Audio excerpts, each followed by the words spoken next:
This is Elaine Miller-Karas from Resiliency Within. And today I have as my guest Dr. Michael Sapp from the Trauma Resource Institute. He was with me on the 13th when we talked about how to respond to disasters. And today we're going to talk a little bit about the reflections of the last year of the Trauma Resource Institute. Dr. Sapp is the Chief Executive Officer of the Trauma Resource Institute and the sponsor of Resiliency Within. So I just happen to be the co-founder of the Trauma Resource Institute. So Mike and I have had many discussions over the years about many different things. And today we're going to share with you some of the innovative ideas of how to heal trauma and cultivate well-being, which really leads to compassion and empathic perspectives, not only emanating from children, but adults as well.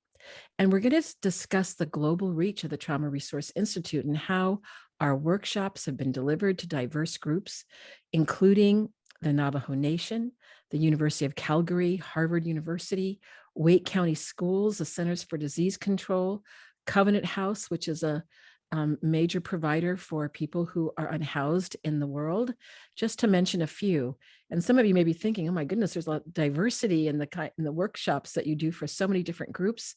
And hopefully we'll share a little bit about why we have been attracted to many different organizations around the world, and they've been attracted to us. And we're going to share some of our reflections from 2021 and the hopes for the future of dealing with the mental health challenges facing our planet. So I want to say just a little bit more that the Trauma Resource Institute, which I'll refer to as TRI, it's a 5013C nonprofit organization. And what we say about it, it cultivates trauma-informed and resiliency-focused individuals and communities worldwide, which simply means that we understand that trauma impacts human beings on every possible level, how we think, how we feel, how we behave. It can even affect our spirituality. Of course, it also affects our emotions. But resiliency-focused means we have also learned that when we focus on the strengths of human beings worldwide, that we have an amazing capacity to be able to heal from the traumas that we experience. So there's two models that come from the Trauma Resource Institute, the Trauma Resiliency Model and the Community Resiliency Model, which we've developed to educate individuals about their nervous system, really about the biology of the human nervous system, and to teach easy to learn wellness skills that we've talked a lot about during this last year that the show has been on, and that these skills can be used for self-care, and it also can be they can also be taught to others very simply once you learn the skills. And we even have an app called iChill that's free, that you can download from an app store, that you can listen to the skills and practice them. And we're very happy to say that there's good research that shows that it actually reduces secondary traumatic stress, and also can reduce some of the symptoms of depression and anxiety. So the more you pay attention to your well-being, we've learned, the more it grows. But I want to say a few more things about Dr. Sapp. Well, he's a licensed clinical psychologist, as well as being the CEO of the Trauma Resource Institute, but he received his master's in general psychology and his PhD in clinical psychology from the New School University in New York. And I have to say, having gone to New York with Mike a number of times, he knows all the good restaurants and a really great cookie store. I just had to add that, Mike. I know that's not usually part of your CV, but I had to add. Listen, it's the important stuff. Yes, it's the important stuff. Yes. So he's actually worked with TRI since 2010. He started out by just participating in our trainings, and then he became a senior trainer. And he then started working with us as the associate executive director. And I'm very happy to say that when I was ready to give over the reins, he took over as CEO in 2020. So he's also gone to many places with me and without me, bringing our models forward. And that has been to the Philippines, Nepal, and Northern Ireland, just to name a few of the international places he's gone. But he's also been in many parts of the country. Now, he also co-authored a chapter of the book that I wrote, Building Resilience to Trauma, the Trauma and Community Resiliency Models. And he wrote a beautiful chapter called The Nervous System, Memory, and Trauma. And he tends to be kind of a neuroscience geek. Can I say that about you, Mike? I think you'd accept that. That would be like saying I'm tall. Okay. It's just a fact. Yes. And I know that you wanted to say a few things about me this time, so I'm Well, I going was to go going to ahead say, because yes, I don't usually talk about myself on the show. So go well, right ahead, say whatever you want. well, besides being willing to go to many restaurants and cookie places in New York, right? I think it is important. I know some of your listeners may not know all of this. Of course, if they've done some Google searches, they probably have found out some of this. But for those of you who don't know, Elaine Miller-Karas is a licensed clinical social worker. Sorry, licensed clinical social worker. Yeah, make sure you give me that social work degree. Yes. Right. Yes. Let's not brand you a psychologist. No. That's your hat, my friend. Yes. Right. Oh, it's my burden to bear, huh? But she's also an author, as you already mentioned, your book that I helped co-write a chapter in. Of course, you're a radio show host, social worker, trauma therapist. You already mentioned being the co-founder and former executive director, current director of innovation at the Trauma Resource Institute, and of course, the key developer of the community and trauma resiliency models, the two models that you just described. And then also Elaine, for those of you who don't know, is a recognized international speaker, has presented at the Skull World Forum in Oxford University, which I was able to attend one of those two times with you to hear you present, and also presented in the Resiliency 2021 online conference, as well as for projects associated with the United Nations. So on a side note, related to the United Nations, Elaine's book was selected by the UN and Taylor and Francis curated online library as one of the innovations helping meet the United Nations Sustainable Development Goals. She is also a senior consultant to Emory University's Sea Learning Program, which was a program inspired and launched by His Holiness the Dalai Lama in 2019. And fun fact, when it was inaugurated, my understanding is you actually got to sit and have lunch with the Dalai Lama. I did. It was the greatest honor of my life, actually. Yes, to do that. Thank you. I mean, would you have ever imagined? I never would have imagined that. Right. And so, I mean, that's why I'm so excited today to share with our listeners a little bit about our journey. And it certainly has been a tumultuous, wondrous, amazing journey. As you know, we had an idea way back in the 2000s about how could we bring a biological model forth that might impact a lot of people. Did I ever imagine that it would be in, I think it's 74 countries or something right now? No, I never imagined that. And that's why I'm really wanting to say, anybody who's listening that has an idea, if it's a good idea, develop it, because you never know how it's going to impact people. But I know that you, Mike, you and I are very dedicated to mind-body health. And we talk about that when we talk about bringing these models forward. And I just want to kind of turn it over to you for a little bit and just kind of get your reflections about why you think this is important at this time in our history with everything going on in the planet right now, from Omicron to, the awful tornadoes that happened in Kentucky, the genocides that are happening, just war. I mean, there's just a lot happening in the world that is affecting children, teens, adults. So some of your reflections. Sure. I think two of the words that you had mentioned earlier in your description of the Trauma Resource Institute, why I think I have found there's many reasons why I think I have found my way here, and why I think this is so important and the work that we do is so important, is the trauma informed and resiliency informed. I think there is something to be said about how important it is to know how trauma, how stressful events, how challenges and adversity affects us. What are the effects on us? How does it influence our nervous system? And we know that it influences our nervous system in very specific ways. And then that influence then has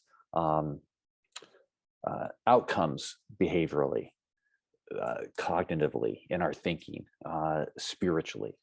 among others. And we know that. So we know that trauma influences us in that way and can have an impact on our lives. That is a well-known, well-documented fact.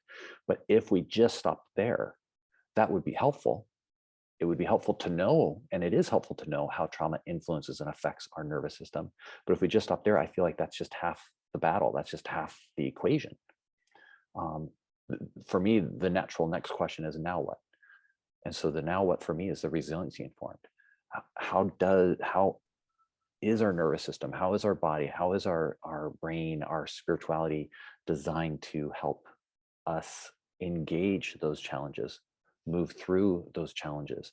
And so resiliency for me is a big topic, but it's one that often doesn't get talked about in talks about trauma-informed care. We want trauma-informed care, but we also want to pull in the other stuff. What are our strengths? What helps us get through?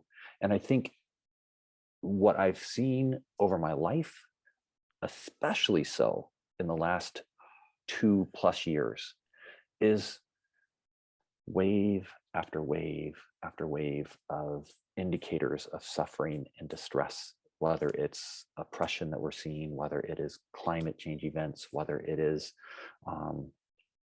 pandemic, wave after wave of suffering. And that's the trauma-informed aspect of, okay, we know that's there. We're not going to deny it. We don't want to bury our head in the sand about it. What can we do then?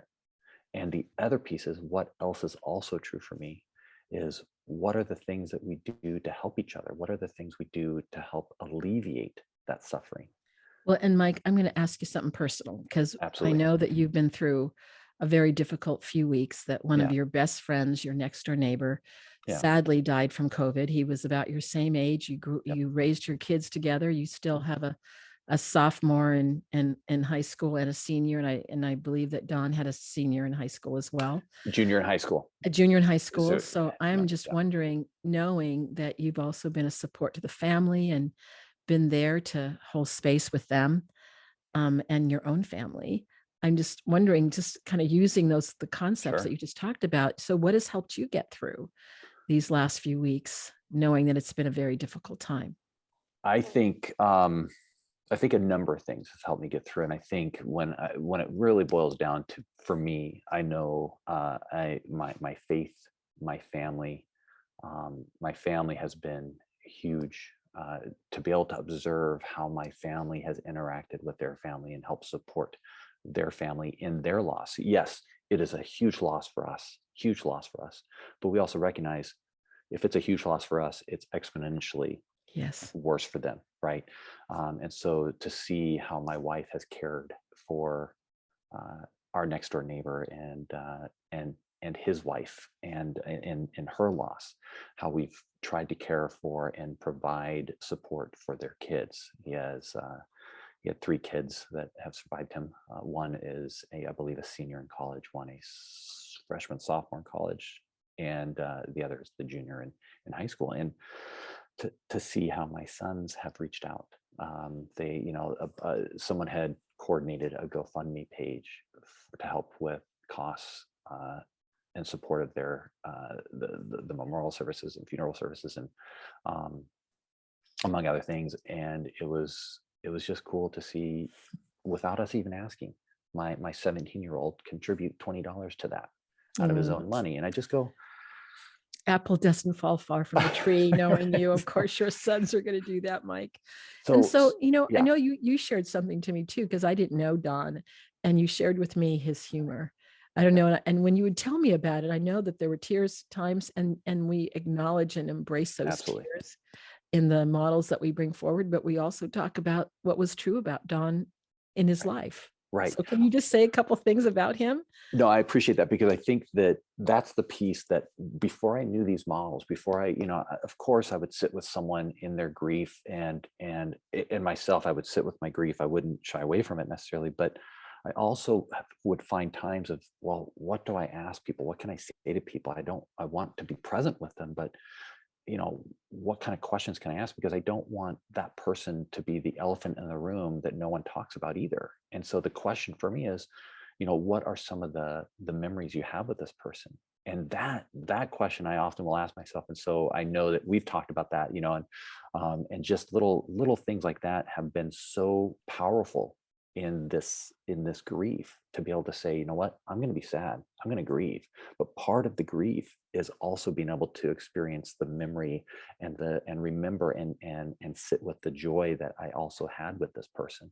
And I don't want to forget that. I don't want that to get overshadowed. And so one little example that I often go back to is, oftentimes my neighbor was such a fix-it person. He knew how to fix everything, and if he didn't know how to do it, he would learn how to do it. And so And Mike, every and you are not a fix-it person, I I'm understand. not Are not you as getting much, better? not as Okay. much. Don taught you a lot. Okay. Don Which I think you're going to remember that. Yes. Yes. I So see that. as every time I would do something, or I'd have to, something needed repair, I would have my wife sitting over my shoulder going, well, are you sure you don't want to just call Don? Just check in with Don, see what he thinks, right? I'm like, no, I think I got it. Are you sure? And then sure enough, I'd look back and here she is on the text, right? Texting Don, hey, Don, this is what's going on. So no matter what you said, she was going to text him Didn't anyway. matter. Right? Didn't matter. Don was going to be asked, right? And so I imagine that you're going to be thinking about Don every time you have to fix something in the Oh, house, and absolutely. think about what he might say. Absolutely. But, as you're telling us about this, I think that's exactly what we have learned. And you and I've been to some very sad places on the planet after huge, massive destructions and death. And we have seen that same capacity, that when we have space to hold the sadness, and then ask those kind of very simple questions. Well, can you tell me about your mom, your dad, whoever it was? And people will tell us the most wonderful stories, oftentimes with tears in their eyes. And they'll even say, but the tears feel differently from the sadness when I talk about them, because almost gratitude tears, because I'm remembering why they're so beloved to me and why the grief is also with me. So I think that both can be true. And for those of you that are suffering, I think, and listening to this broadcast right now, I really encourage you to think about that. What are some of the memories? What might have that person said to you if you were suffering or sad, or if they knew you were grieving for them? Would there have been a message of them saying, come on, get out of it, let's go for a walk, or whatever it might be that they might say to you to kind of inspire you to do something in remembering them and acknowledging the grief, but also kind of the purpose they held in this life and for you? I think that can be something really helpful right now, because we know that the holidays is not an easy time. So anyway, I'm seeing this. There's something more you want to say about that, Mike? No, I think adding to your point, I think it's being able to acknowledge both. I just like being able to acknowledge both and being able to say, yes, I'm going to be sad. I miss them. That makes me terribly sad when I really focus in on that. And I'm going to be sad about that. And that's okay. I don't shy away from that. But I also have the option to spend time dwelling on these other pieces, and then being able to have conversations with, with his son. And when I get to have conversation with his son and talk about, what are the things that, what are some of the things that you used to like to do with your dad? What are some of the things that you remember about your dad? To be able to have those questions, to be able to ask and converse with him about that, and allow us to share in those moments as well. To me, it's just about I have so many other opportunities and other options than just the trauma informed, just the sadness and the grief. That is an option, and I'm going to exercise that option, but I also have other options along the way. And I think that's so important if people are listening, that we both have met so many people along our journey that have said, well, no one talked to me about him after he died, or her about, or they after they died. And it just, like the sorrow just welled and welled to where the dam burst. I couldn't hold it any longer. And I became very depressed, or even suicidal, or like, I don't know if I want to live anymore. So we really want everyone to hear that if you have lost someone and you're suffering, please try to talk to someone.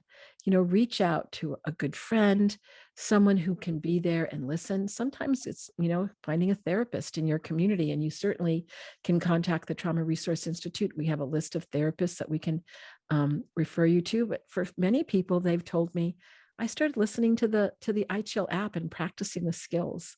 And when I practiced the skills, and the more I paid attention to it, and inside of me, my sensations of well-being, the stronger that I got to hold my grief, and also the kind of the windstorms that happen to us all in life.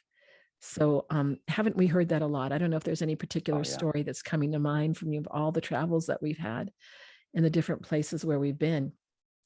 It's interesting. I don't know why this one popped in, but it popped in. I think why I think these skills are so important is that they are so accessible and they're so easy to learn and easy to share.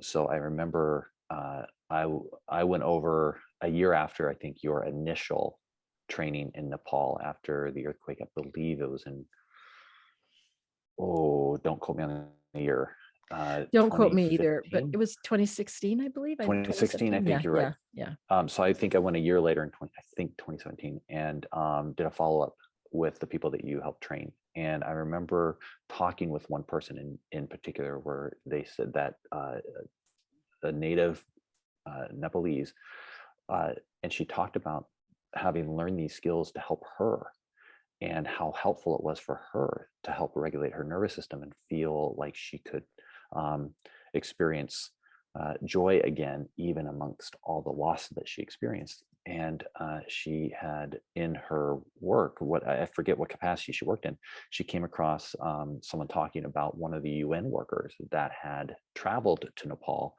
to help provide relief work. She had heard that that particular person was suffering because the devastation was so great and the suffering was so great that this person that traveled there to help became very depressed, so much so that they were then going to be scheduled to go back to their country of origin earlier than they intended to, because they just were having a hard time coping. This person that you helped train from Nepal found this out, got in touch with that UN worker, spent, I think, an hour or two with the UN worker, telling this UN worker about the skills and teaching them how to use the skills. That UN worker started using the skills, ended up reporting significant improvement, so much so that he ended up not ending his tour of duty sooner, and stayed the whole time and helped. And I thought, how remarkable is that Yeah. someone comes from out of country to help the relief, which we hear often. The relief workers were human, and that kind of suffering does affect people that go into other places to help provide relief, are themselves getting relief from the person in country that that were directly affected. And I just think, that sharing of the skills, that sharing of support, and alleviation of suffering, regardless of who it is, that's why I get so passionate about the work we get to do. And I want to remind our listeners too, that on December 13th, you were on my show. We did kind of part one of this series, and we talked about the skills and led you through some discussions of the skills. So those of you that want to hear us both talking about the skills and learning the first two skills, you can do that by listening to our December 13th podcast of Voice America. And so, Mike, that's a perfect segue, because one of the things we wanted to do, we wanted to do some reflections and also let people know a little bit about what we do in the world, and who I mentioned some of the people that have come to us and that we do workshops for, but we wanted to reflect a little bit on 2021. And I think that we thought that when January rolled around that, it's going to be an easier year. I don't think that's proven to the case. Well, and to that point, I remember seeing a meme early on in the year that said something to the effect of, I just completed my 14-day free trial of the year 2021, and I would like to get my money back. I think that's perfect, because it has been a roller coaster ride. There have been some amazing moments, and there have also been suffering. We also lost our dear Loveland Santos. That was one of the people that worked with us from COVID back in January of 2021. But we want to talk a little bit more about some of the reflections, some of the things that I guess the what else is true. So when we come back from our break, we're going to do a deeper dive into some of the ways that I think that we've impacted the world in a very positive way. And we also want to share, there's 3 more skills that we haven't had a chance to share with the audience. And we're going to try to get those skills in so that as you go to Christmas dinner or New Year's, or maybe you're with family members that can pose a challenge, which can happen to all of us, or maybe you're just even considering, should I go to the holiday celebration now that we have Omicron more present? And I know Delta is as well. And I know just even in LA County, my daughter was telling me this morning that there's been it's like it's doubled overnight in terms of the amount of people exposed. So I know that people have a concern, a worry, and we want to give you some additional skills that you can learn from both of us. So I think we're pretty experienced in sharing the skills now, Mike. And I hope that you all have seen too, we use these skills for ourselves. We teach these skills around the world, but we, as I think we often say, right, we put that oxygen mask on ourselves first. And I think especially those of you that are working in front lines, with your nurse, working as a first responder, I think people are getting pretty burnt. So that if you can cultivate these skills, there's research that shows that there's actually statistically significant reductions in traumatic stress symptoms. So we're going to teach you some more skills after the break, and we're going to talk a little bit about more reflections from 2021 and things that we've learned at the Trauma Resource Institute as we've brought these skills to many parts of the globe. So we'll be back in just a few moments with Dr. Michael Sapp, the CEO of the Trauma Resource Institute, and we are having a discussion on some of the reflections from 2021 that we both share. And many of you know that I'm the co-founder of the Trauma Resource Institute, as we talked about earlier. So as we continue, Mike, and some of the reflections of this last year, talking about kind of been the roller coaster ride, I think I mentioned before the break, is anything coming to mind that you want to share? Because I know we've done a lot of surprising work um, during this last year in the Trauma Resource Institute. Boy, we've done a lot. I think that's we've done a lot of work with domestic partners and doing work in our own backyard with Los Angeles Department of Mental Health, among others. And I think about those projects. I think about the fascinating thing to me is as the pandemic happened, as we had to go into quarantine way back in 2020, to make the transition from mostly in-person gatherings to online. What that did is it enabled us to provide trainings and enabled access to our trainings for people that would normally not have been able to take our trainings because of travel costs and you name it. So what's been fascinating to me is not only the increase in demand for the skills and wanting to learn the skills and how to teach the skills to others that we're getting, but how many people are joining our trainings from places in the world that we would have not have maybe even had access to, or it would have been too cost prohibitive to be able to I do know. a I training think there. one of the people that we just did, we have something we do every month for our Community Resiliency Model teachers from around the world. And we have a lovely person from Senegal. Her name is Anamata. I think I'm Yep, saying that right. Aminata. Yes, yes. Yep. And here she comes on the call and she shares, and we have people that are from our backyard in Los Angeles, and we have people from Australia and Lebanon and so many different, Northern Ireland, so many people from different parts of the globe that come in, and they all share a similar story, don't they? Yeah. That they say, oh, well, learning about the nervous system has changed my life. And I now teach a lot of people these skills and it's changing lives. And Yeah. so when we talk about kind of global mental health challenges, I think that what we're seeing and what the research is bearing out is that the work we're doing is really impacting Mhm. the mind, body, mental health, well-being of individuals. And I think that's why so many people have been coming to us, and we've been expanding staff and realizing. We just met with our one of our board members to do our strategic 5-year plan and saying, okay, we're ready for people that are coming forward, but it has been humbling, hasn't it? Seeing Yeah. people who said, well, I always wanted to take your training, but there's no way I could have traveled to the United States. And Right. here they're taking the training right now. Well, and then also reflecting back on even prior to this year, and even prior to the pandemic, seeing certain sectors that we've worked with over the years. I'm thinking of how many trainings we did prior, well before the pandemic, for different school systems. You alluded to Wake County Public School Systems in North Carolina, Raleigh, North Carolina, and we've been working with them since I think 2017 was our first training for them, and other school districts. We've also worked with many hospital systems and nurses. We've worked with law enforcement, especially those up in Washington State. And I think of those three categories in particular because when we coming now reflecting back onto this last year, especially, what communities are being so hard hit. I'm seeing story after story about teachers just suffering and maybe even leaving the profession because it has been so challenging for them. Same with frontline workers and nurses in Nurses, we've heard particular. that from the nursing Right. profession as well.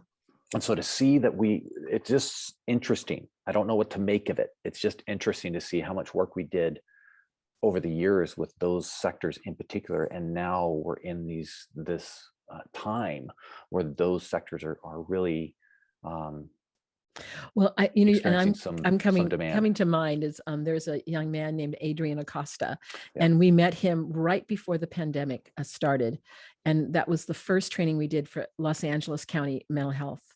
And Adrian he was just stood out during the training.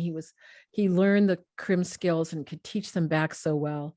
And the first time I talked to him during the pandemic, he said, "Elaine, I can't tell you how much." He goes, "I don't know what I would have done if I wouldn't have learned the skills," because it was about, his experiencing and sensing his body in a different way and realizing he was feeling depressed. And he's talked about this in public, so I don't feel like I'm sharing protected Right. information. And he said, but he knew what to do with those sensations, and that he knew how to cultivate his well-being, and that has made all the difference in the world. In fact, he's been working with us in many trainings, and he's a very outspoken, I could say, a very big ambassador Yeah. of the Community Resiliency Model skills. And this is a young man that grew up in Watts in South Central Los Angeles. It was not, and he was not he was accustomed to drive-by shootings, so many different things that impacted him as a child. And that now he started a nonprofit. He's going to be on my show in January, and he's going to talk about that nonprofit he started. But I just think, oh my gosh, here's one person that I know how his life has been changed. He's shared that with me, and now he's sharing it with so many others. And I get so proud of that kind of reflection. And I want you all to know that we train natural leaders of communities. People don't have to be therapists. We're both just happen to be therapists, but many of the people that are so good at sharing the wellness skills can be from so many different walks of lives. And I've been so proud of, seeing that really around the world, including Haiti. And we just recently did, a refresher for some of the Haitians, and some of them are farmers. They're from different parts of Haiti. And of course, they've been through so much there with the recent earthquake, as well as the political situation. And to see that there's a scalability, I think that's the reflection that I have. I didn't always know when we were starting how scalable teaching wellness skills that were, like you said, accessible. I say affordable, right? Accessible, affordable, tangible. And that people can put their own lens of their culture. And I mean, I don't know, Adaptable. and adaptable. I mean, when I often think about the people in Nepal that were so excited trying to decide what we call the resiliency zone, or zone of well-being. And they were very lively and discussing it very in an animated way. And then they raised their hand and decided on something, and then wrote it in the front of the room in the beautiful language of Nepali that looks like an art form in and of itself in terms of the writing of their language. So, I mean, those are the reflections that I think about during this last year. But I also want to mention something. I've followed the Centers for Disease Control. They have been a resource for me, and trying to get the information. They have been for years for me, but I mean, during this pandemic, it's been particularly difficult. And we had the honor to do a workshop for one part of the CDC. And it hadn't occurred to me that when you devote your life to science and to cultivate, the latest research, and to really bring it to the United States and to the world, what happens when science is questioned in the ways that I think we've seen, kind of this alternative universe of has not been, in my estimation, the truth about science, and how that affects the people that are in it, that really try to serve the public health of our world, of our country. And so I have to say that was a big honor for me personally, that someone from the CDC reached out to us. I don't know if you have a reflection on that, because you and I did the training together, and I know we felt so honored. Well, we did. And again, I think it emphasizes how important these skills can be, because they reached out to us because they themselves were suffering, right? They, as workers trying to help, were suffering. And so I guess that to me is the one of the many things I really love about these skills, is that it helps the helper as much as the helpee, for lack of a better way of saying it. And when I have an organization like the CDC reach out to us, because they themselves need help, wonderful. I love that, because then we can provide something that I know can be tangible, can be helpful. And I think that's where I think, when I look at people that are out in certain sectors trying to train others in the skills and share the skills, that's the piece, is when someone practices the skills and notices what it feels like in their own nervous system, and notices what it's like to come and have our nervous system come back into balance, they want to share it. It almost becomes like, oh, you have to taste this. It's really good. Yes. Yeah. You have like a really sweet, yes. This soup is really good, and you need to try Yes. the soup too, right? Yeah. Yes, Yeah. that's what people have said to us. I think that's true. Yeah. And and I also want to also say something about children, because we've learned so much from children too, that children can really, they can learn the skills and learn how to talk about the skills. And we often say, we talk about tears, and there can be sad tears and there can be tears of gratitude. And my granddaughter, who lives with me, she's 5, and she's heard some of this language. And the other day she's talking to me, she goes, Nana, there's sad tears, and Nana, there's happy tears too. And I love that, such a really sweet age that she's learning about the skills. So I think that I want all of you to know that, if your children are suffering, there's ways that you can also bring the skill that Mike and I talked about on the 13th, was resourcing. But with children, you can have them color what their favorite, their favorite animal is, or you can have them act out. Oh, let's play. What is your favorite? How does your favorite animal walk? There's different things that you can do with children that activate those brain cells that are about our well-being, and you can see them, their little nervous system kind of spark and get back into balance again. So that there's so many different ways to come forward with the skills, and even with little ones. But I also want to mention too that it's kind of a funny story, but on Thanksgiving, I did a workshop for the University of Calgary. Now, I did not realize it was the American Thanksgiving, but they had asked me to do this. I'd offered to do this workshop with one of our crim teachers, and Evelina, and I didn't, and she gave me the date, but I didn't think it was, it was November. It was far off in the distance. And then all of a sudden, the week before, I go, oh my gosh, I'm going to be doing a workshop on Thanksgiving. I had to get some dispensation from my family. You're working on Thanksgiving? Oh no. But I have to tell you, it was such a lovely, lovely, lovely training. And what they're doing at the University of Calgary, they are creating some wonderful systems for their disaster responders. And so it was an honor to do that. And we're hoping that we might be able to, they've reached out to us for a potential other project. So that's another thing that kind of came out of this last year. I don't know if there's another one, Mike, that you want to mention. It's a project that, oh, I know, Angola. Tell us a little bit about the project in Angola. That's because we wrote that. They reached out to us, I think, in February of 2021. Yes. We didn't know anything was going to happen with it. And we hear, what was this, about 2 months ago? They said, we got funded by the United Nations. So yeah. Yeah. And I think ultimately what it comes down to with this project is their hope in Angola, their hope is to empower teenage girls. And ultimately, the behavioral outcome they're hoping for with this project is to reduce unwanted pregnancies and hopefully encourage better reproductive health decisions and potentially decisions to stay in school. Because I wrote this down. 37% of girls between 14 and 20 have their first pregnancy.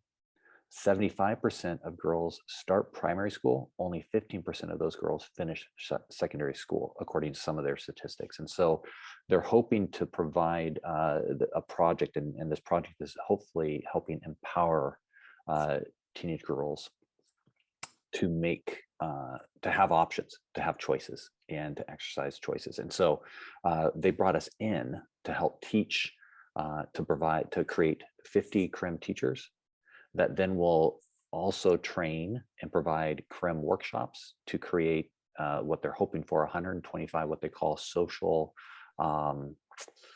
what's the name that they came up with? Are they ambassadors? Influencers, youth, Influencers. youth mobilizers. That's what it is. Youth mobilizers. Sorry about that.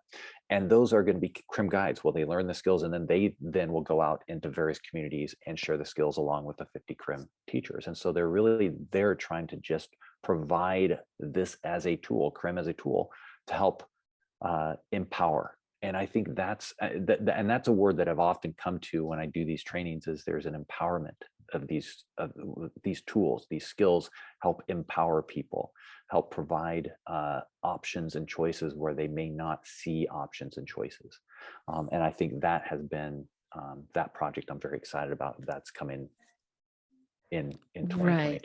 And even though I've gone to Rome and I did a presentation for the Counselors of the United Nations, this is one of the first projects that's actually being funded through the country of Angola, that's being funded by the United Nations, and we're a collaborator, a partner in this project. Yeah. So I think we're very, very proud of that. But I also wanted to say, sometimes it's like a person may come to us that is from an organization, or I guess I will say there was a person who heard about us from the Navajo Nation.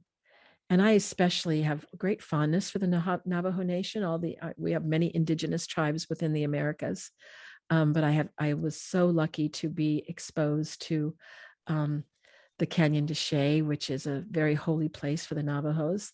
And we just trained 12 individuals from the Navajo Nation, and their plan is to bring the skills to the entire Navajo Nation. So they have 12 Community Resiliency Model teachers. And this is where the scalability comes in, because one teacher can teach many. And this is that old adage that instead of giving someone fish, you teach people how to fish, and then they expand it out into their community. And what was shared with us was our skills, and the way that it's so organic, our skills, is that it very much aligns with some of their spiritual practices. So we were very happy to see that it could be integrated in a way that is something that is already known to them. And that's kind of like the reading the nervous system.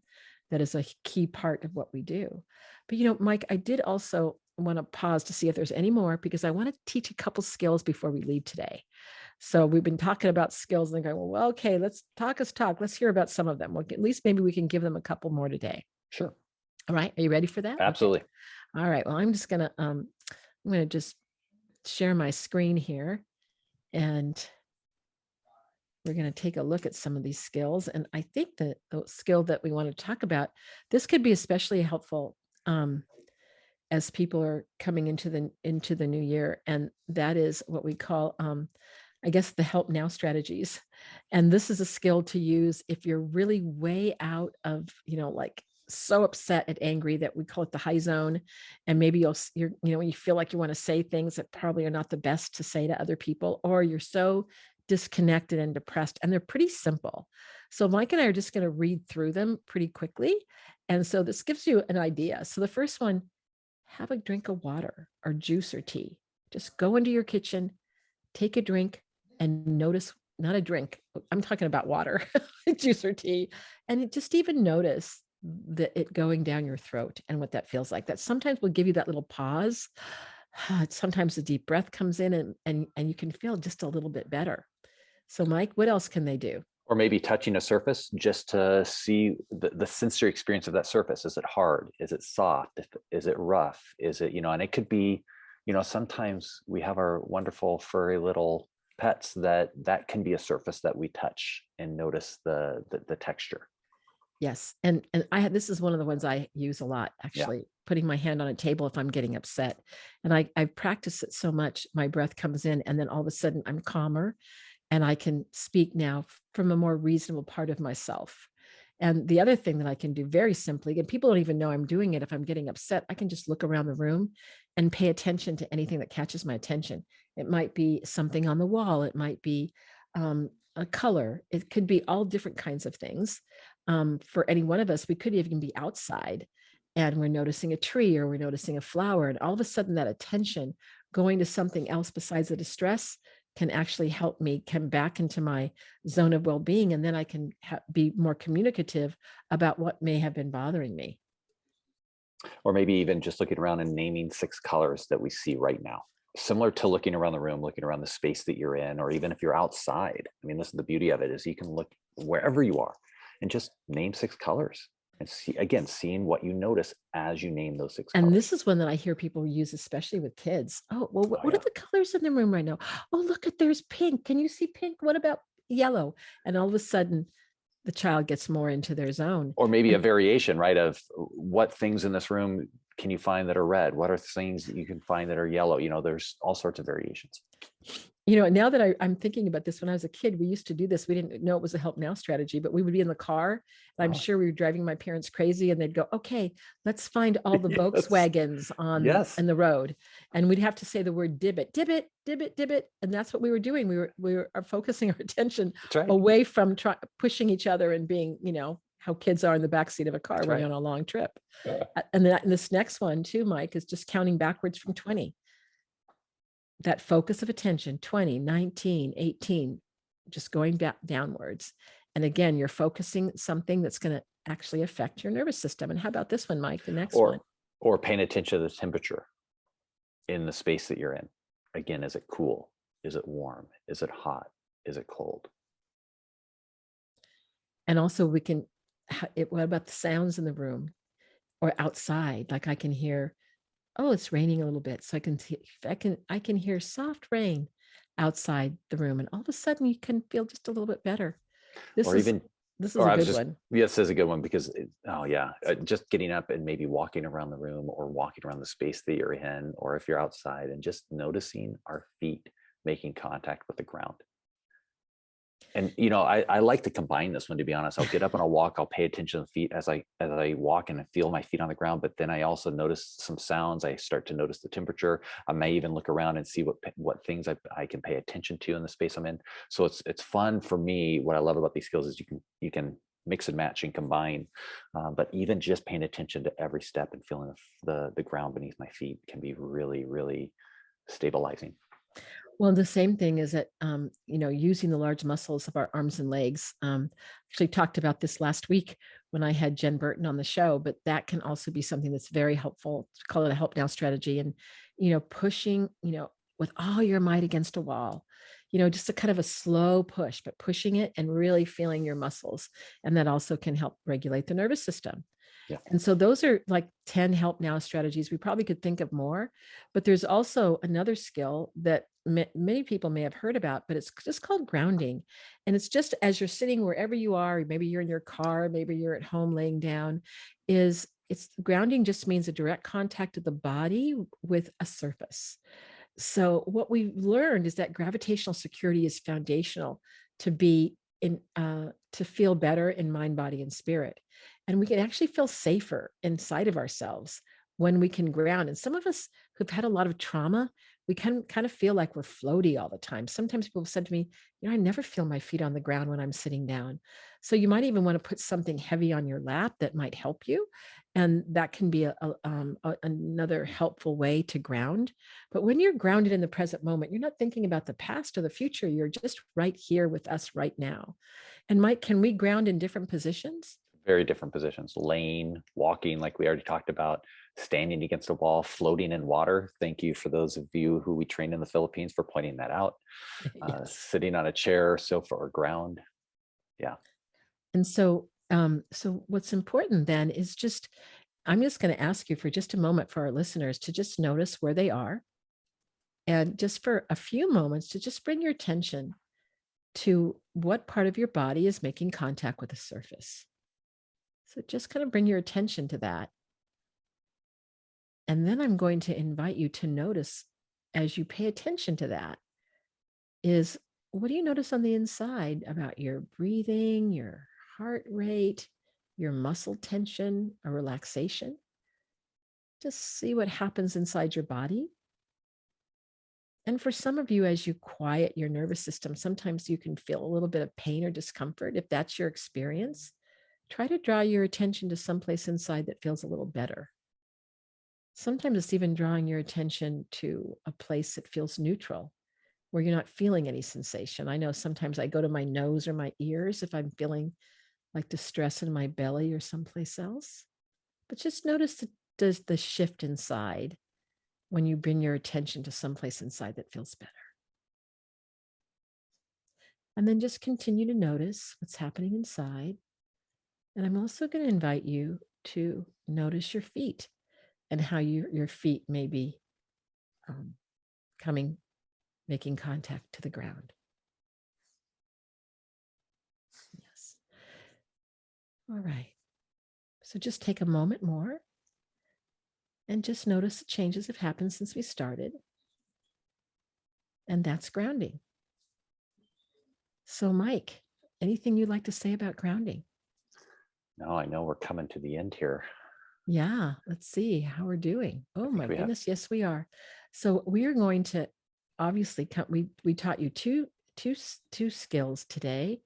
So that is that is Help now grounding and and help now. We have two more that we'll share with you on another show called gesturing and shift and stay. But if you want to get a head start, you can go to the iChill app where you can practice them. So, Mike, was there anything more you'd like to say today as we're coming to a close about the last year or anything about Well, I will what say we this. do in the world? Absolutely. I will say this. I think coming into the end of the year, I think into this type of season, oftentimes there are traditions that we have. Oftentimes there are practices that we may have at the end of the year, depending on a number of factors. And I wanted to share that one thing that I find that so important because I see that as connected to resourcing.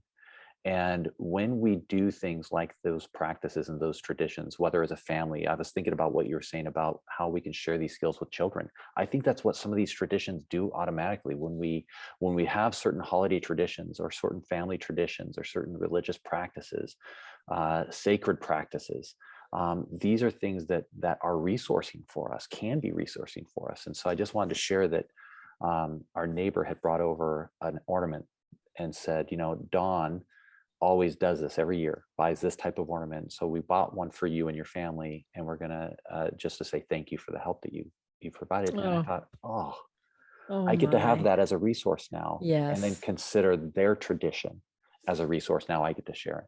And a tradition of remembering your friend. Absolutely. Yes. So, Mike, thank you. That's we always end the show with this question: what else is true?